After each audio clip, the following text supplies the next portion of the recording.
குண்டு ரகுவின் சர்க்கஸ் சவாரி. ஒரு நாள் குண்டு ரகு சைக்கிளில் காய்கறி வாங்க கடைக்குச் சென்றார்.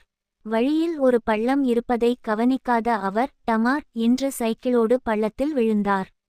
அவர் விழுந்த அழகை பார்த்து அவ்வழியே சென்றவர்கள் சிரித்தார்கள். ரகு கோபமாக, ஏன் சிரிக்கிறீர்கள்? இது ஒரு விபத்து என்றார். ஒருவர், விபத்துதான், ஆனால் நீங்கள் விழுந்த விதம் ஒரு சர்க்கஸ் கோமாளி போல இருந்தது என்றார். ரகுவுக்கு இன்னும் கோபம் வந்தது.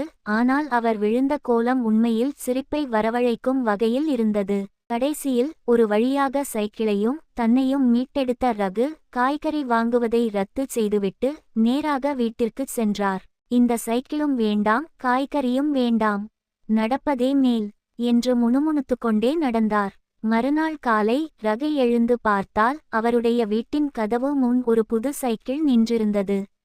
அதோடு ஒரு கடிதமும் இருந்தது. நேற்றைய சர்க்கஸ் நிகழ்ச்சிக்கு நன்றி. இது எங்கள் பரிசு. இனிமேல் பள்ளம் பார்த்து ஓட்டுங்கள் என்று அதில் எழுதப்பட்டிருந்தது. ரகுவுக்கு கோபமா சிரிப்பா என்று தெரியவில்லை. ஆனால் புது சைக்கிளை பார்த்ததும் அவருக்குள் ஒரு புன்னகை அரும்பியது.